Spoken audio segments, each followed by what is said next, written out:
Shalom, bangkit dan bercahayalah.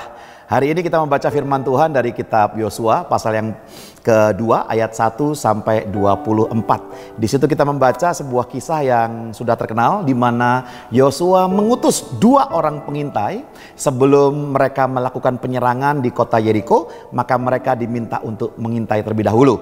Dan ada seorang tokoh wanita bernama Rahab. Yang kita tahu bahwa Rahab akhirnya membantu 2 pengintai tersebut, menyembunyikan mereka, bahkan menyelamatkan kehidupan mereka. Dan akhirnya 2 pengintai ini kembali dengan selamat.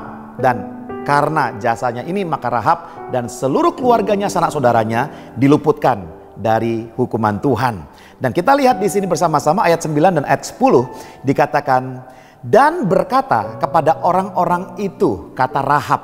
Ya, Rahab berkata kepada 2 pengintai itu, aku tahu bahwa Tuhan telah memberikan negeri ini kepada kamu dan bahwa kengerian terhadap kamu telah menghinggapi kami dan segala penduduk negeri ini gemetar menghadapi kamu. Ayat ke-10, sebab kami mendengar bahwa Tuhan telah mengeringkan air laut Teberau di depan kamu ketika kamu berjalan keluar dari Mesir, dan apa yang kamu lakukan kepada kedua raja orang Amori yang di seberang sungai Yordan itu, yakni kepada Sihon dan Og yang telah kamu tumpas. So, saya ingin sampaikan judul dalam daily devotion hari ini adalah iman karena mendengar.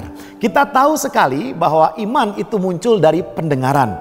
Pendengaran akan firman Kristus. Sekali lagi, ketika kita semakin banyak mendengar tentang firman, maka iman kita makin dikuatkan. Iman tidak semakin kuat karena mujizat, tetapi iman yang kuat akan menghasilkan mujizat. Sekali lagi, iman itu muncul karena kita mendengarkan firman Tuhan.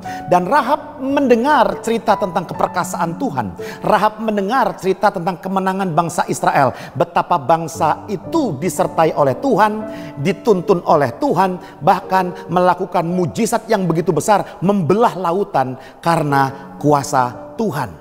Dan Rahab bukan hanya mendengar, ternyata apa yang dia dengar itu menjadi sebuah keyakinan. Tepat, apa yang dia dengar menjadi sebuah kepercayaan bahwa bangsa Israel ini memang dituntun oleh Tuhan. Nah, saudara, hari ini pertanyaannya adalah apa yang Anda dengar setiap hari? Apakah kita mendengar semua berita-berita bohong, berita-berita yang menakutkan, berita-berita yang membuat badan lemas, berita-berita yang membuat kaki lemas dan tidak mau melangkah, atau berita-berita tentang sakit penyakit, berita tentang kematian?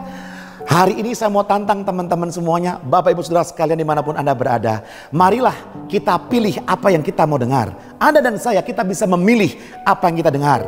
Pilihlah untuk mendengarkan hal-hal yang membangkitkan iman, yang membangkitkan kepercayaan, yang membangkitkan keyakinan kita kepada Tuhan. Oleh karena itu, dengarkanlah khotbah-khotbah yang membangkitkan iman.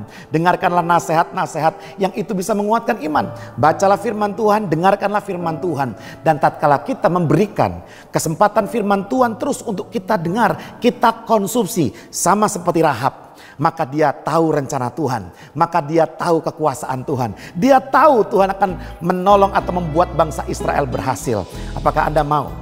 Jika Anda mau, mulai hari ini saya encourage teman-teman, Bapak Ibu Saudara sekalian semuanya, silahkan mulailah terus mendengarkan firman Tuhan.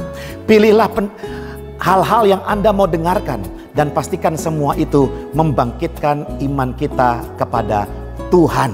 Kita buang jauh-jauh semua kabar-kabar busuk, semua berita-berita yang membuat kita justru takut, khawatir, was-was, cemas, sehingga kita mulai membaca firman Tuhan.